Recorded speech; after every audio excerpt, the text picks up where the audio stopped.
Carol Burnett is returning to the spotlight, and she's revealed the poignant reason for her hiatus.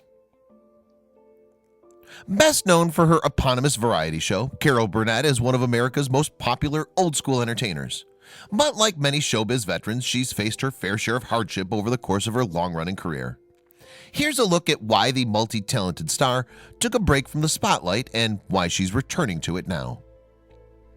Born in San Antonio, Texas in 1933, Burnett was raised by her grandmother in a Hollywood boarding house.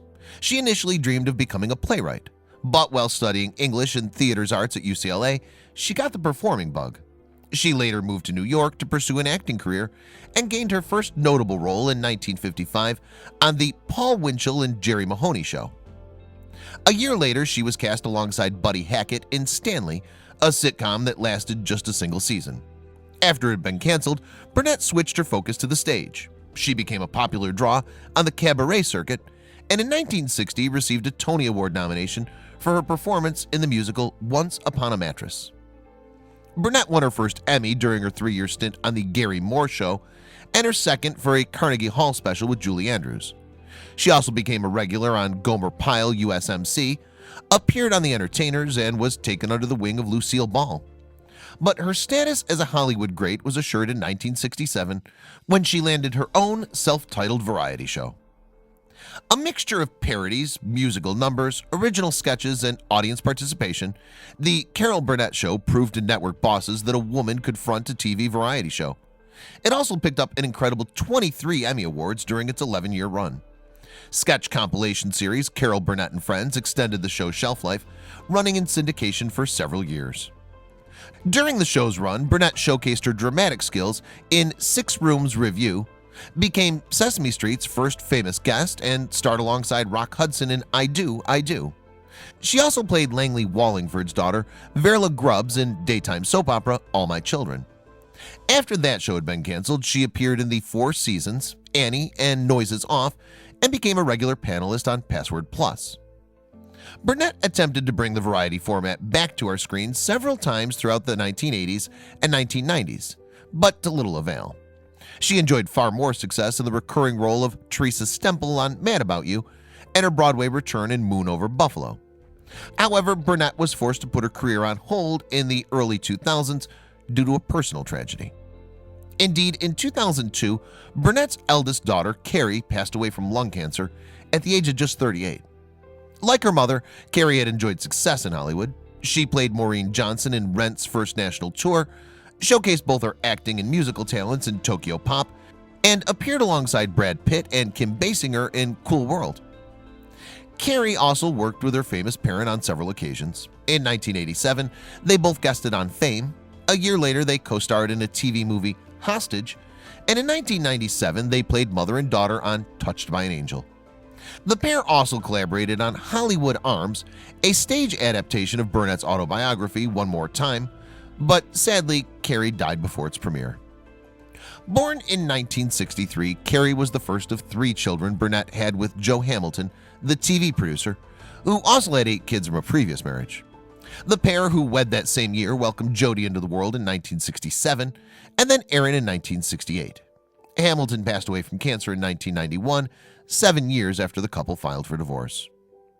Of course, this wasn't Burnett's first divorce. The star first married Don Saroyan, her college sweetheart, in 1955 before the pair split just 7 years later. Burnett also walked down the aisle for a 3rd time in 2001 when she wed the Hollywood Bowl Orchestra's principal drummer, Brian Miller. Although Burnett largely kept quiet about her daughter's death at the time, she later opened up to People magazine in 2018. "I think of her every day," she revealed. "She never leaves me. I just feel her. You don't get over it, but you cope. What else can you do? When Carrie died, I didn't want to get out of bed for a while."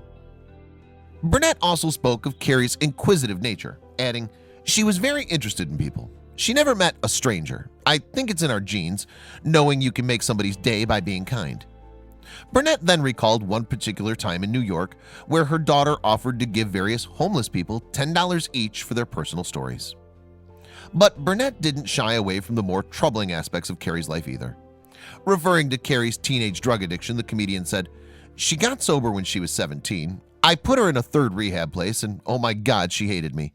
I came to the conclusion that I had to love her enough to let her hate me. Thankfully, the pair began to bond once again. Carrie became sober and continued to enjoy a close relationship until her untimely death. Burnett told People that she initially didn't want to work following her passing. However, she felt obligated to her daughter to bring Hollywood Arms, the play they'd worked on together, to life.